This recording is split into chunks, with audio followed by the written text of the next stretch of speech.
Hi, everyone. This is Jacob again from the Doers Within Emerging Markets podcast. I'm privileged and honored to be here with uh, Mr. Martin Benavides Bedoya. Did I pronounce it well? Yeah, Um, yeah. as an extraordinary entrepreneur, I was so humbled and privileged to meet him last year, January of 2019. And I actually went down to, I was in Lima, Peru, and he was so generous and nice to show me around the office of Edifica, but also just talk broadly about how he thinks like an entrepreneur, the leadership qualities, how to manage a team, but also just as, his mindset was something that was very intriguing for me. And there are a whole set of portfolio companies that, he has the tenacity, there's the vision and the mindset to build. And I'll just leave it up to him to kind of talk a little bit more about himself, but it's such a humbling experience to have him here. So welcome, Martin, and thanks for making the time for being here. Uh, Thank you, Jacob. It's a pleasure to be here. Thank you for Aw- inviting. Awesome, awesome. So just a little bit. So how are you doing? How are you how did you experience the quarantine to begin with, and how is the family doing, and how are you doing as well? Yeah, we're luckily we're all doing great health wise. We did not have any problems with anyone close. Really, the pandemic has been really strong here in Peru. No, so I think we're leading the world in mortality actually, and in infection. So Mm, it's really taken its toll. And also mhm, even though the government has been super strict with lockdown measures, mhm. so the economy has suffered a lot as well. No, Yeah, yeah. so it's been some very complicated months in general here for a lot of people. Sure. Luckily, like I said, no, in my family, everyone's well, and in the companies that we run also, we haven't had any very serious problems, and so thankful for that. No, and well, of the companies we manage, there are ones that are doing okay, ones that are not doing so great, but in general, we're still fighting there. No, Yeah, so I think we have a lot of things to be thankful about. yeah, Luckily, also the the pandemic is, I mean, it's already taken its toll here in Peru, but it's really improving lately. So we think the worst part is really behind now. So we're optimistic in terms of the disease, and in terms of the economy as well, because it's been rebounding uh, healthily in the last couple of months. No? So hopefully the worst part is over, and we can just leave that behind now. exactly. I'm so happy you're doing well, and everyone is doing well at home. Um, I know you have just mentioned about how things are going on with some of your portfolio companies, and we're almost at it seems as though we're at the tail end of the impact of COVID-19 in Peru. But if you don't mind, if you can please take us back to when, let me see, March or April, when I mean, COVID actually became this strange thing that nobody knew how it's going to play out. What was going through your mind? And if you can just help us give us an idea of what you were thinking. And also, just the second phase of this question, like what was I consider you to be one of, the leaders that, uh, that really thinks carefully and thoroughly about how to make the right decisions, especially in tough times, based on the previous conversation I had back in Peru. So what was your plan that you came up with to actually help your companies mitigate through this crisis? Yes, well, it was a scary time back Yes, in March. Um, Really, we were. I mean, we had no idea what was going on. exactly. the disease in general started well, first in Asia, then in Europe, and it was really incipient here in Peru. So it was just started when the government imposed this incredibly strict, originally 15-day quarantine. But I mean, it seemed impossible that they were closing everything. So they closed absolutely everything, all businesses, the economy. So basically shut down the country from one day to the other. Wow. It was like a super shock. Something you would never imagine, that Yes. the whole country would be shut down. Yes. Yeah. Um, and well, what started like a 15-day quarantine ended up being like a 2.5 months of complete shutdown of the economy. So it was Yeah. incredible. Yeah. It was at the beginning, it was just planning on how to survive in the different business lines that we had, and working basically based on 15 days estimations. You didn't know what was going on, Yes. when would things get started up again. um, Luckily, no, no, as soon as restrictions were lifted by the government, things started picking up pretty fast. Luckily, Peru was like in a good macroeconomic situation, so the government gave a lot of stimulus fast also, which compensated for the economy being completely shut down. I mean, it didn't completely compensate, but what it did is that as soon as it opened again, then we had a, I would say a surprisingly fast rebound. Now, still, we obviously haven't arrived, not even close to the levels that the economy was before, um, the Pre-pandemic. closure. But still, it was a strong rebound compared to what was going on in March and April. Literally, sales in the real estate market went to zero, or almost zero, no, and we had no idea of budgeting, what would the future be like, because I don't know, we didn't know how long we were gonna be locked down. People couldn't go out and buy properties. No one wanted to buy still because they were super uncertain. So we had to no be super fast in trying to change all the um, to change all the procedures in the company, so we could Certainly. digitalize everything as fast as we can Right. Right. under gun pressure. I Right. think that, well, that will have some good consequences for the long term.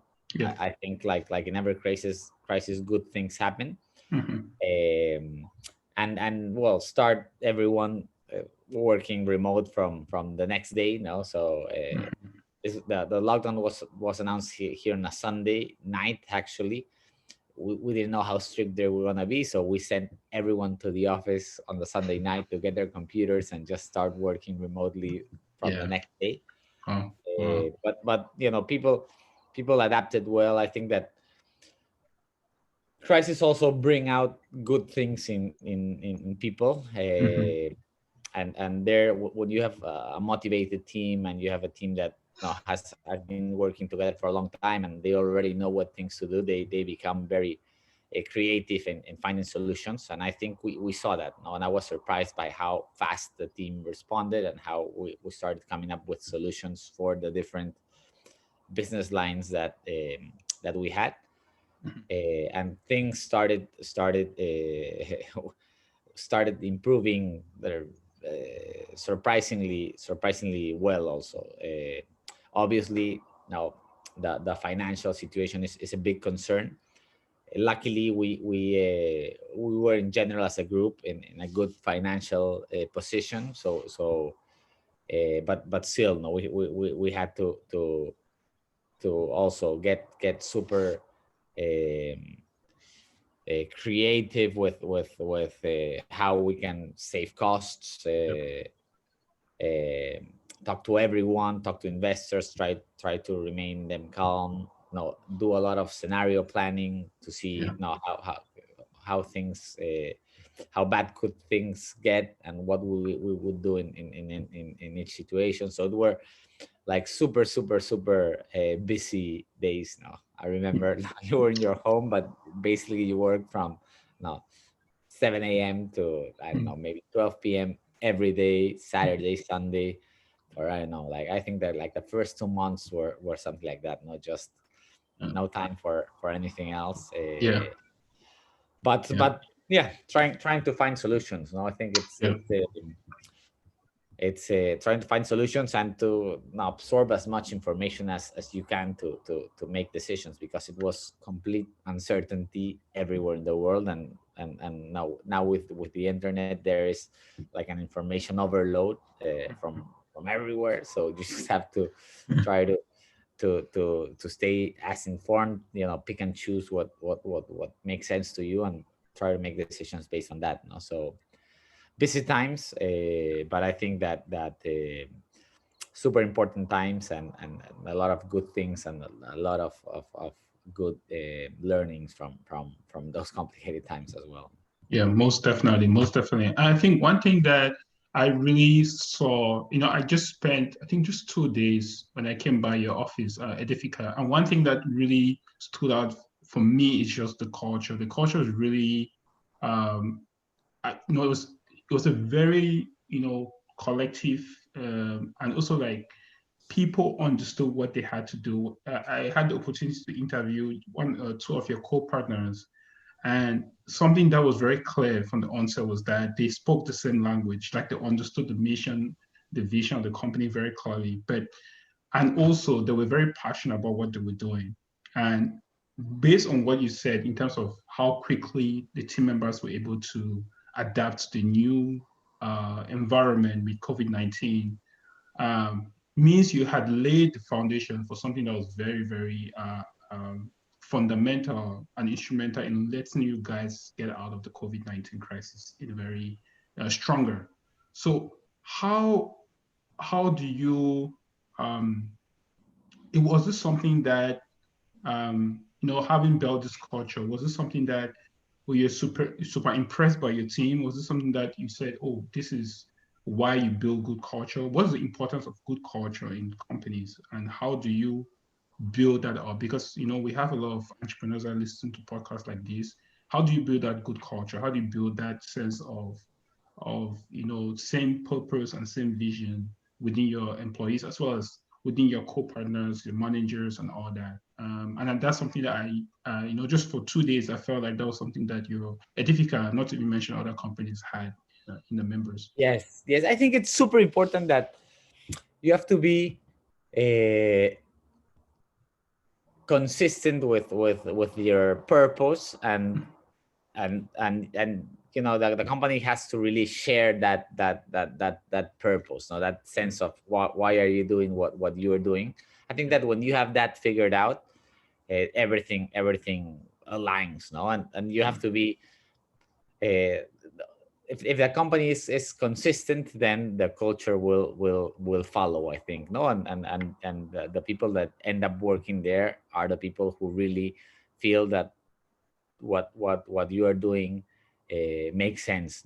And the other thing is that I think it's super important, and was especially important during this crisis, was to really care for the people. Now you have to have this I think that companies that did well were companies in where leaders in general cared for the people, because there was a lot of uncertainty. Really, no one knew. And now maybe you end up being the leader of the company because you have some specific vision about how a business idea or something in the world would work, but you have to end up leading in a situation that you weren't prepared for at all. So you also have no idea. No, you're not more prepared than anyone else when it comes to facing a pandemic and what's going to happen. Also, but people still look up to you, and they are looking for answers. So Exactly. you have to, well, communicate a lot and be sincere, and try to, like I said, absorb as much as information and try to digest and communicate, once Yeah. again, sincerely, what you think it's going on, and try to make the best decisions. I don't know, at least what I did, I tried to do that, to be really transparent, and say I don't know when I don't know, and this is what I think, what I really thought. So be super clear with that, and I think that people end up appreciating that. No, but it's, a lot of differences come during the pandemic, because people have different personalities, have different risk aversion. So generally, when things are more stable, like everyone kind of gets around, like, so like the same line. No, Yeah. Exactly. differences don't appear, but suddenly when you throw something like this into the room, Hmm. no, all the huge differences in people come out. No, so some people are super worried with the disease, some are not, some are now, and you see, some want to go back to the office, some don't want to go back to the office, Yeah. some can concentrate and can work under pressure, others get overwhelmed by pressure. So all these really different personalities just appear, Yeah. and it's a challenge to manage that. Yeah, yeah, exactly. You mentioned you had to calm down investors. How was it like, and what do you think? Uh, like just moving forward, investments in construction, or no? I know you have like an investment company as well. But in general, how did you calm them down? And second, like, what do you think is the kind of the mindset of investments, specifically in real estate because you're in that space, but also in general in Peru, but also within your company? Yes, well, the first part is, it's actually similar to what I did with employees. Now, the first part was being really sincere with them. Luckily, like I said, we were in a good financial position when this crisis struck. So just told them, look, this is the position we are in. This is what we see right now. This is what we expect. These things are gonna be, we think, are gonna be okay. These things probably won't be so okay, and we're looking for solutions. We're looking at these solutions, and these are the solutions we think for the parts that aren't doing that well. No, but in general, the situation was good, so we had some a cushion to weather a complicated crisis. We played very fast a lot of scenarios of how bad things could get, and most of the scenarios, we were still living and still doing business and still giving returns to our investors. So that's what we try to tell them, and yeah, be transparent, and once again communicate with them as frequently as we could. No, so Yep, no, yep. as long as the dust settled, we went with the first communication to all of them, and then we try to do that with some frequency. Yeah. So So we transparency is key. Transparency is key. So the second phase, just do you think, would you think investment strategies will change? Or do you think um, there'll be some form of risk aversion that will come as a result of that? Or do you think nothing will change compared to the fact that your company specifically was already doing a really good job and were in some regards were able to somehow mitigate or adapt to the changing times? Yes, we have adapted a lot now to the changing times. For sure, there is risk aversion, so that Hmm. has undoubtedly changed. Uh, but I think that we're gonna keep doing the same thing, in the sense that what we finally do with investors is really analyze what we think are the best investment opportunities in the real estate world, which is what we are experts on, and uh, bring them close to those opportunities, telling them which do we think that are the risks and where do we think that the opportunities are. And so be once again transparent, come straightforward with them, give them our expertise because we think we know a lot about real estate market and specifically the housing real estate market. Yep. And like every crisis, there are a lot of opportunities. When crises come, opportunities come. I think that entrepreneurs in general tend to be opportunity seekers. So Yes. so when these things happen, you have to, for sure, you have to turn the page really fast and stop thinking about the tragedy and start looking for solutions and opportunities. I think that entrepreneurs in general are good in that. So this this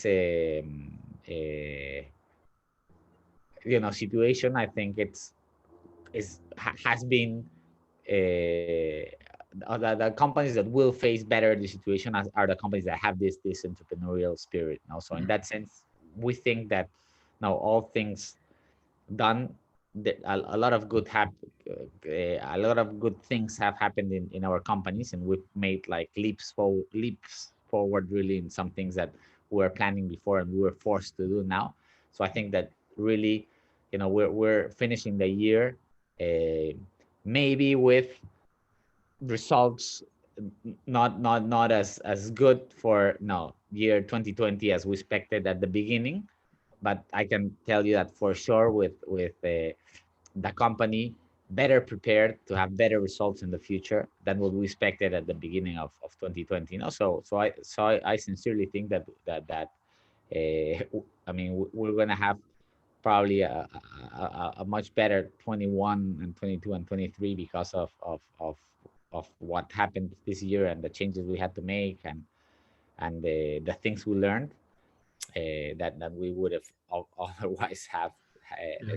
if everything had been the same. So I think that in crisis, when things are going well, kind of returns kind of get even for everyone. No, but when crisis hit, really, I think that there's an opportunity for people who do things well to make a difference and to differentiate more than in other times to companies that don't do things as well. So I think it's an opportunity. I think we have grown a lot as a company, and no, we're excited. We're excited for the opportunities in the future, and we're excited with the things that there's still to do Yeah. here. Definitely. No, thanks for sharing that. And I mean, speaking of entrepreneurship, I've always meant to ask you this: how come you have started about 6 companies? I know this didn't happen. I mean, some happened almost kind of overlapped, but just for the audience to know, Martin has, I mean, he leads Edifica. I mean, he has some amazing co-partners, but there's Edifica, there's Produktiva, there is Core Capital, there's Net Inversiones, there is Street Media, there's Asia Sur, and there's Trendy Host.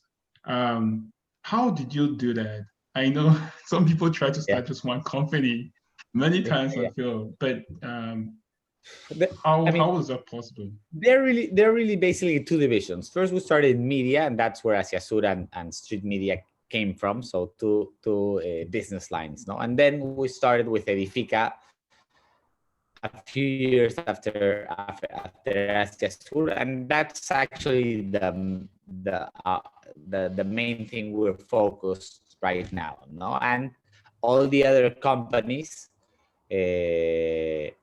Core Capital, they are all real estate related, no. So the way we've done it is we started as a real estate developer, and we tried to generate competitive advantages versus the competition. We tried to do things better and figure out how the market should work and try to do it in do things in the way we thought the market should work. And once we did that, we started thinking and saying, look, we're still a relative, I mean, it's a very big market. We still have a small market share. So maybe we can, this competitive advantage that we've developed, maybe we can turn it into a business and start doing it for someone else. No, so that's basically been the logic in all our companies. First, we start and we think, okay, this is something's not working well. This is how it should be done. We started doing it with us.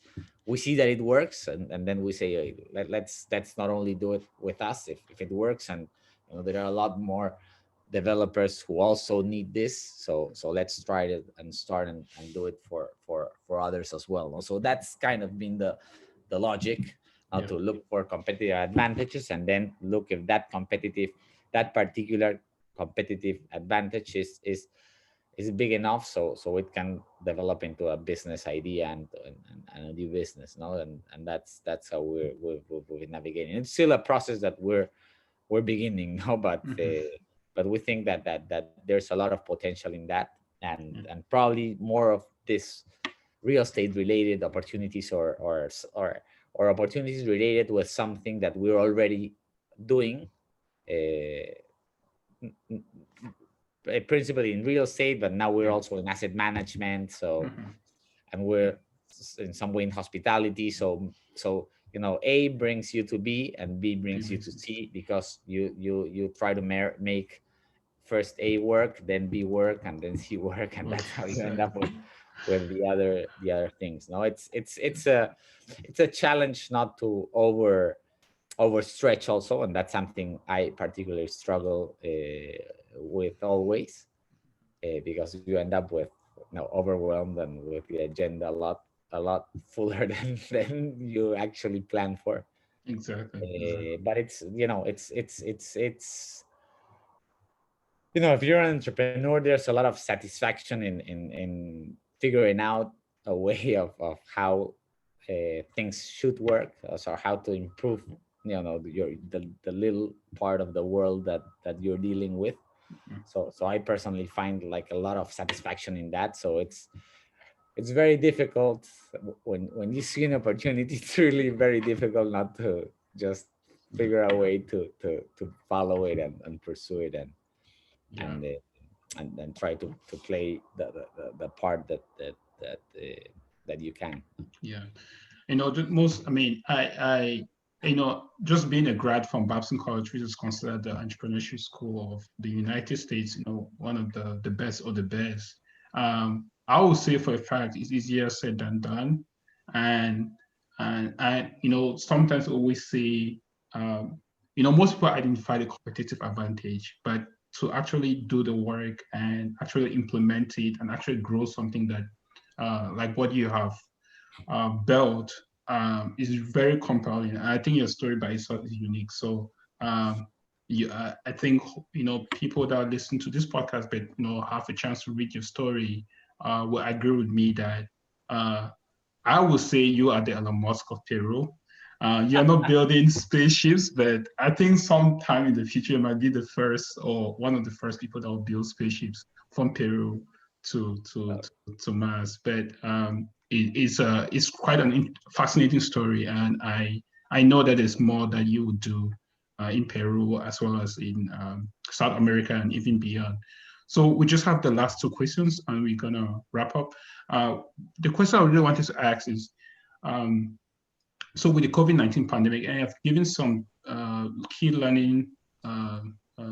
lessons that you have gotten out of this experience.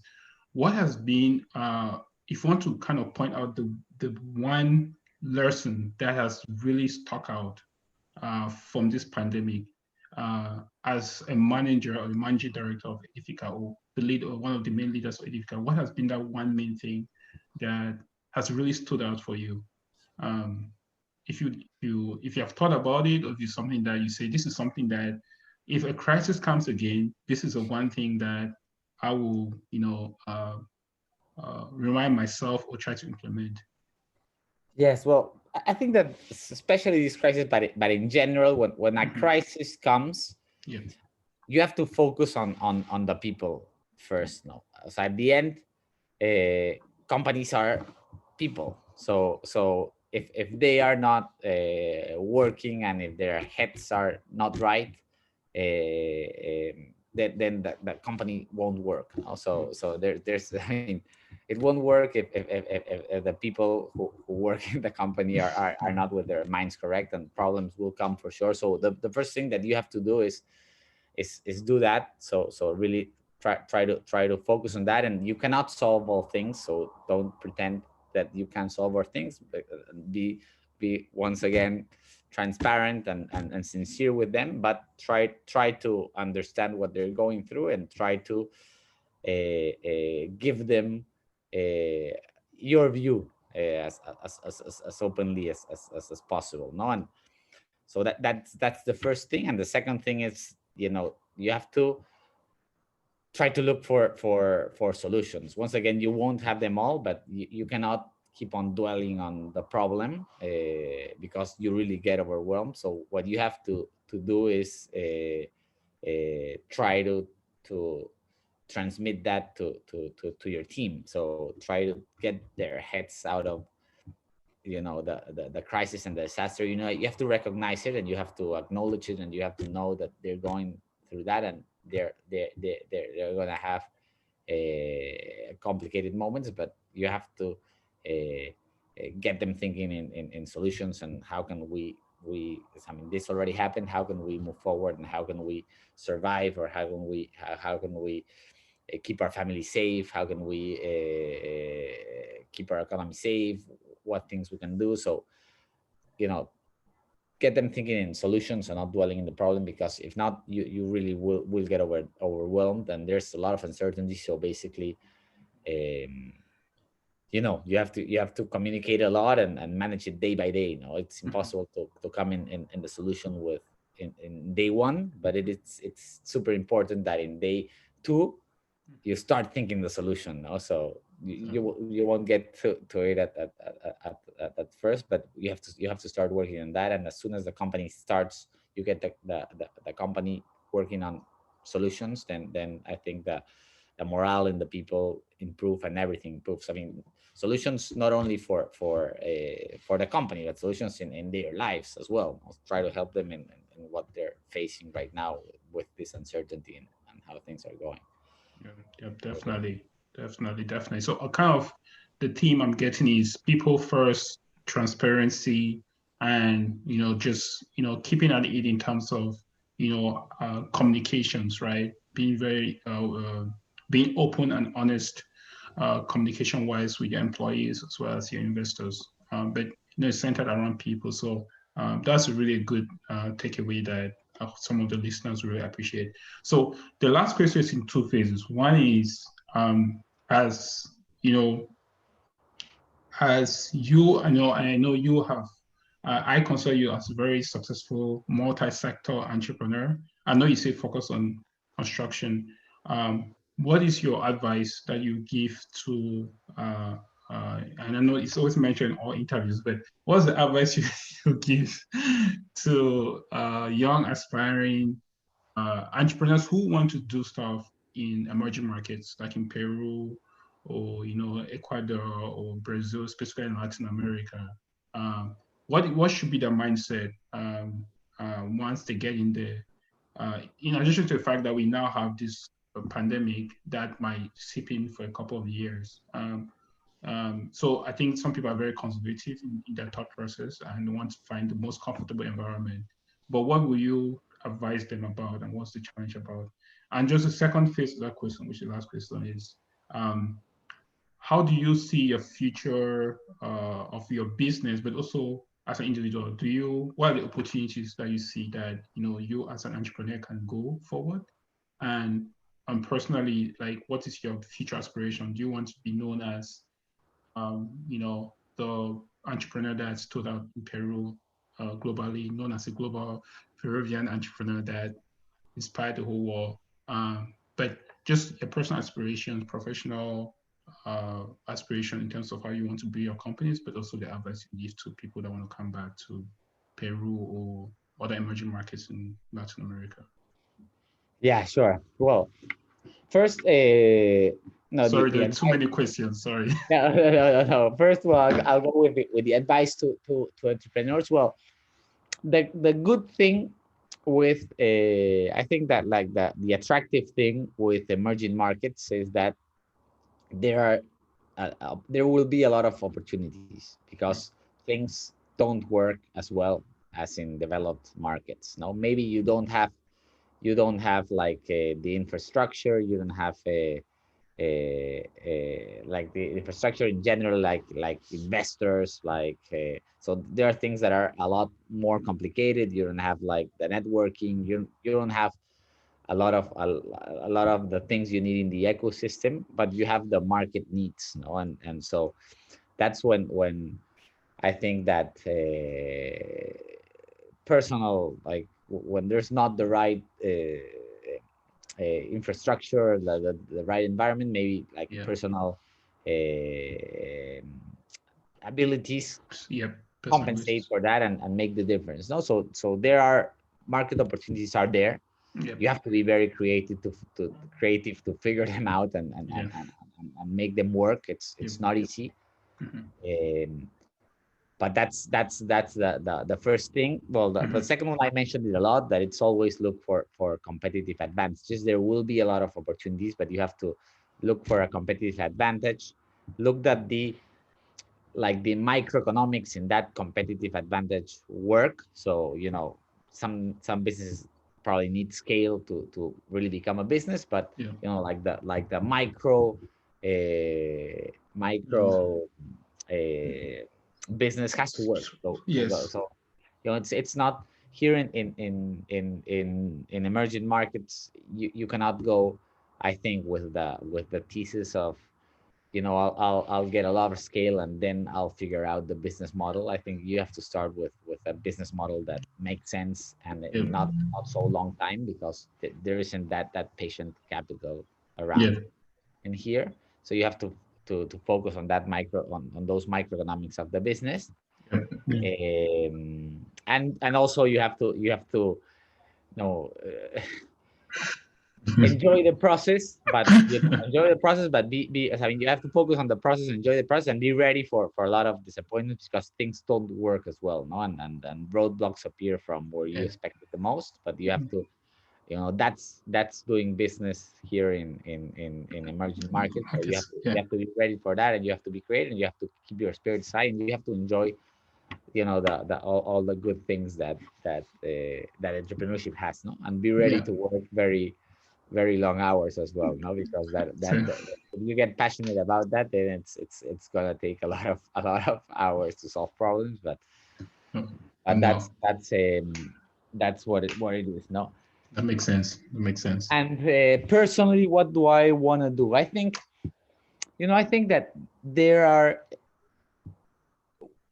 I think that we're just really scratching the surface with what we are doing here in with Edifica and with all the companies related to the investing world. So I really think that at least the next 5 to 6 years, I would like to grow that a lot, and I think that there are a lot of opportunities there, and we have a lot of competitive advantages there that we have proven and that we can now exploit. So I'm really excited with that. Yeah. So that probably will have me busy Half a for decade. some years still. No, that Yeah. I mean, at the end, I think that, like I said, what I like is to find something some way in which I think I can make the world work better. Um, something that you can fix, and that suddenly an industry works better, or you help people. So that I think that's important. So I think we still have some work to do there. And then then I'll try to figure out. No, I know that I'm still going. I mean, I always want to create things. Mm-hmm. I personally would like to try to start to figure out how to make you know uh, institutions work here in better in Peru, and how can we make the country in general work better more than just one particular sector or business. So that's no that's something that interests me, and I think that one way or another I have to find a way in which I can be creative and try to improve some part of that as well. No, so that's something that I think I'll be passionate with Yeah. in the years to come.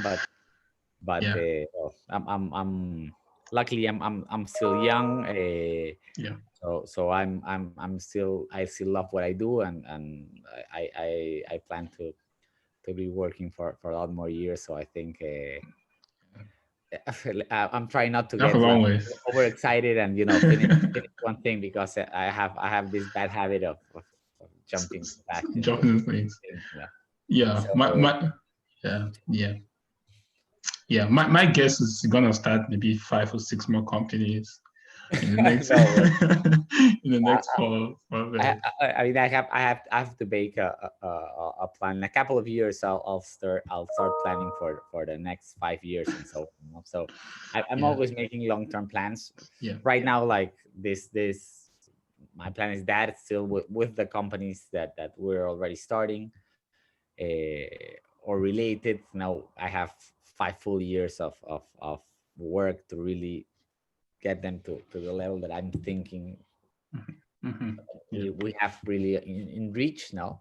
But I'm sure new things will come. No, but yeah, at some time I would like to take the decision of how can I use my creativity in solving problems, basically, into how we make this country run better in Oh. some way. I don't know. I No, really don't have that's it clear right now, but I'd love to do that now. Yeah. no, definitely, definitely. I mean, you have a very. I mean, one thing that was really impressed beyond your entrepreneurial uh, capabilities, which I think is pretty um, admirable and in some way unique, was just you are just kind of hard. I think being someone that is so good at what he does and at the position you are building these companies, you are also someone who's very welcoming. And I think that just that ability to have a very welcoming personality is something that people really admire as you continue to build your companies.